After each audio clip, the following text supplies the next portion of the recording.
It's Monday morning. Here's our company. Charles Payne is here. Lifeline Chief Executive Officer Scott Page is here. And Nicole Pedalides is right there on the floor of the New York Stock Exchange. Two lessons from Europe. First, Angela Merkel of Germany says Europe cannot afford its lavish spending on social welfare programs. And second, Gérard Depardieu turns in his French passport, a sign that if you raise taxes, rich people will find somewhere else to live or they'll just get around it. Scott Page, what do you say about that? Pass judgment on the Europeans and taxing the rich. I know you're all in favour of it. Go. I think that they have to raise revenue somehow, and taxing the rich is the way to do it. And, the entitlement programs in Europe are well known to be very, very lavish and spent, and they have to be paid for somehow. And by raising taxes seems to be their answer to it. But it's not working. Come on, Scott, it's not working. What's not working? Raising taxes on the rich in Europe does not work. It is not paying for the social welfare programs which are bankrupting them. And I think that they need to look at entitlement spending again, just like I agree that the president needs to look at it. They need to look at entitlement spending. Well, would you draw the same lesson here? Yes, I believe we do too. That should be the president's first priority, is what I've But you want him to tax the rich? They need to tax the rich. They need to raise revenue, and the only way to raise revenue is to tax. And cut spending. No, it's not. No, that's totally wrong. First of all, you get to the point of diminishing returns. France is a great case point for this.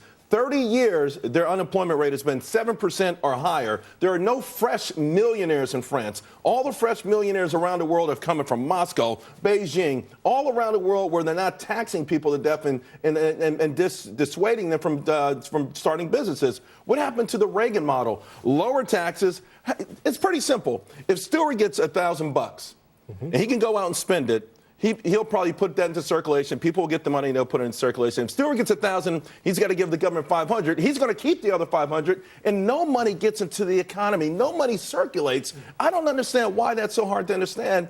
Bring down tax rates, let people keep more of what they make. They'll go out and spend it and create a vibrant economy. This is not economics, Scott. This is punitive. But you also have to deal with cutting entitlements. Absolutely. Yes, and cutting that's number one. Yes, I believe in cutting entitlements. President Obama will not cut entitlements. He'll do anything but cut entitlements. I believe that there will be entitlement reform. I think he's going to cut entitlements. I think he's holding this as one of his last positions in the negotiation. Absolutely I think, again, they're going to come in the middle. I think that'll get a lot of lip service. I think entitlements will be cut. Nah, I doubt it. And it won't. It's going to be such a phony small, cut. slimmer. It has to be, specifically. If it's a cut, it'll be a phony cut. It has to be in the delivery system because, people on entitlements in this country have become generational. They expect to be on entitlements. And I believe anyone on entitlements should have to do something to earn that entitlement check, whether it be volunteer time or go help the elderly or work in the schools, to do anything. I believe that they need to earn an entitlement check. There's absolutely no doubt about that. There should be no such thing as a free lunch. The president ran on the notion that he was going to save protect your Social Security, protect your Medicare, protect your Medicaid. I don't see him touching the stuff that needs to be touched. I think he's going to be. I think he's going to be very. All right. Well, there's the difference of opinion. You think he will do entitlement reform? Yes. I don't think he will. You don't think he will. It'll be a form of lip service. It'll look good on phony paper. cuts, but that's just our opinion, Scott. Debt and demographics. General Electric raises its quarterly dividend, but it will make the payment in January, as scheduled, instead of moving it up into this year like many other companies have done. If the tax on dividends goes up, that money, the extra money, will go to the government. Please don't forget, GE's chief, Jeff Immelt, is an Obama crony. That's a strong word, but it's true. It wouldn't look good if the president's business buddy was skirting taxes, now would it? Here's another opportunity for you to go on. Well, listen, Jeff Immelt, also not just an Obama crony, but they get a lot of business from the administration. They bought Enron's energy windmill business. That's going to boom under President Obama. Obviously, he's the head of the Jobs Council. They brought back a few jobs from China under a lot of, pom-pom waving. So Jeff Immelt was in a real tough predicament, but I think it's unfortunate that he put the president's agenda ahead of shareholders. That's right, because the shareholders lose. Right.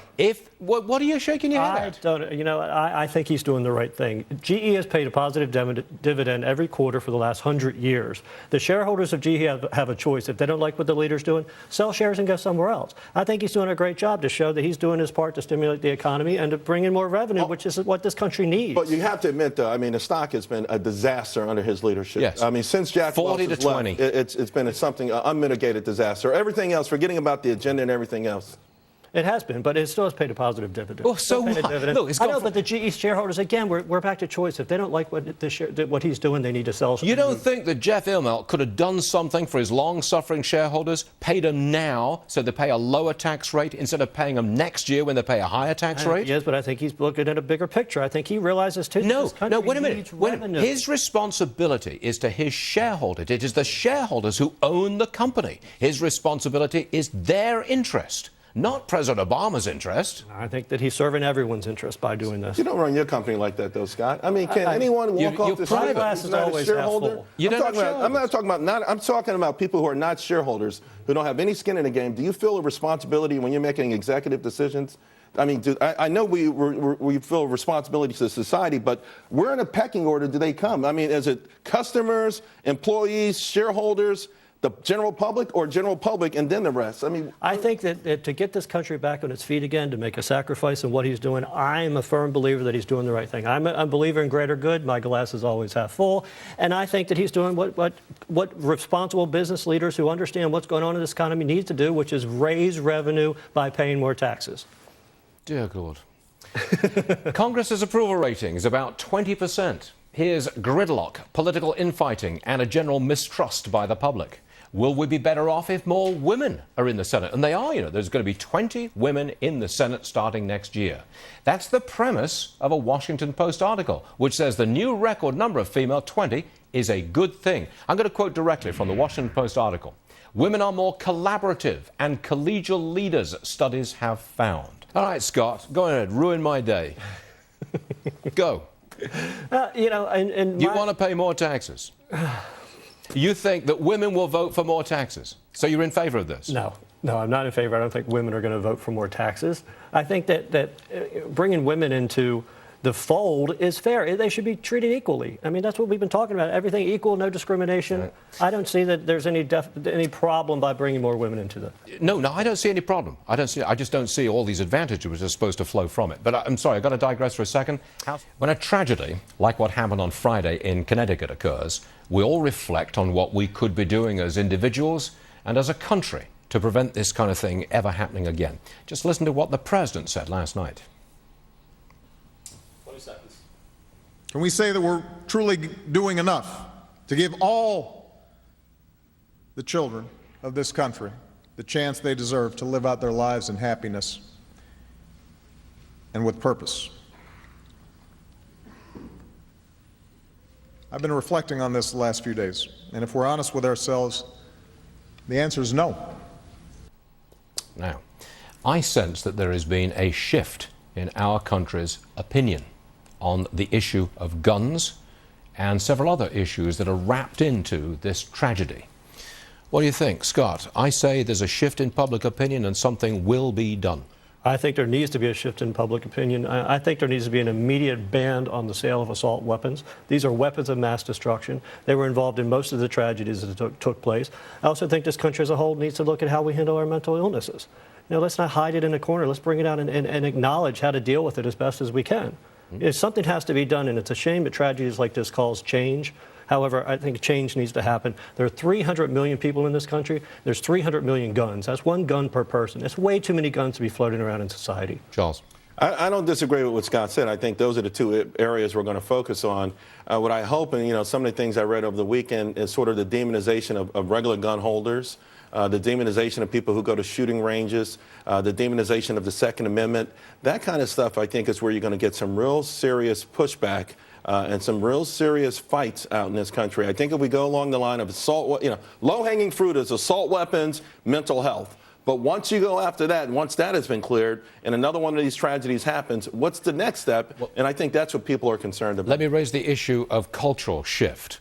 Is it now acceptable? Is it still acceptable for Hollywood to put out a series of shoot-em-up, bang-bang movies in which movie stars get out there and slaughter people en masse? It's not. Is that okay? It's not, but they're going to continue its sensationalism. They're selling tickets. Look at the video games where you can sit at home and practice going through mass shootings.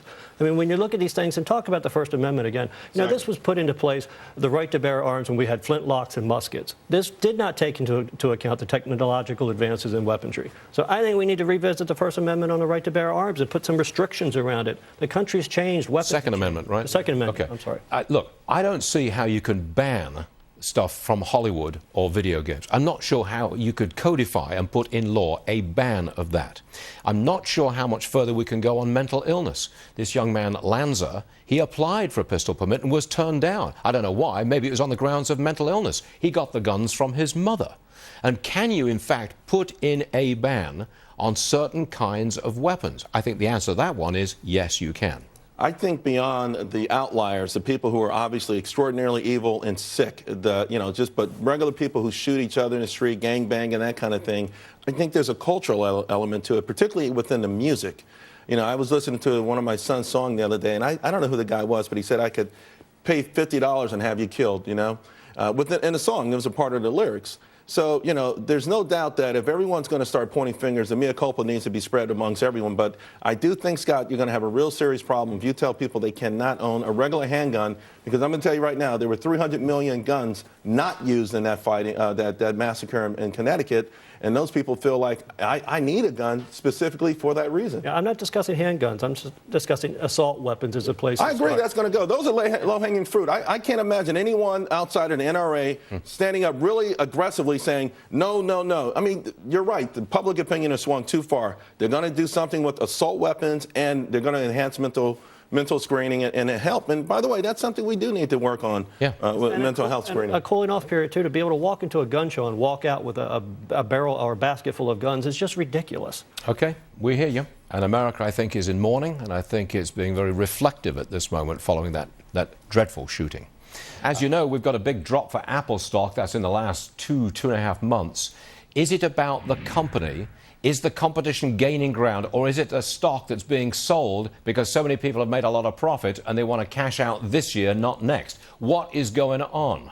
Charles has a few answers. Well, those are all contributing factors. And you could also throw in, does Tim Cook have the sort of, has Steve Jobs' shadow faded, and it's up to Tim Cook to revive it? Listen, there's no doubt it's all about competition. Citi downgraded it today, talked about that. Competition in all areas.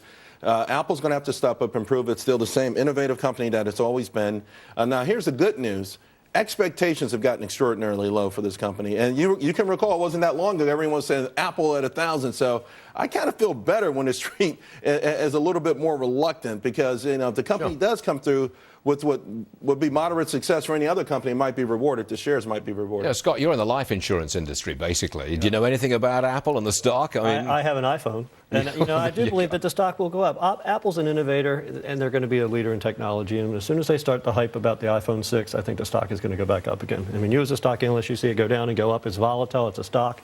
I just believe there's going to be a rebound. You think it bounces from 500? I think that it eventually will bounce, and I think they're a leader in technology. Well, to Scott's point, I still have it in my retirement account. I haven't sold it. I think it has another move to the upside. But I tell you what, though, the company will be heavily scrutinized, and they better come through big time in its next couple of earnings reports. All right, now let's look at the overall market, not just Apple, the overall market. Let's suppose that before January the 1st, we get some kind of deal on taxes and spending. I don't know what the deal would be, but it's a deal. We don't go over the cliff. Now, we've had Trey Knipper saying, yeah, you probably get some kind of stock market rally. You agree with that? I don't think any deal would do it. I tell you what, though, Boehner might have thrown it to the mix with the debt ceiling. I think the market loves that aspect.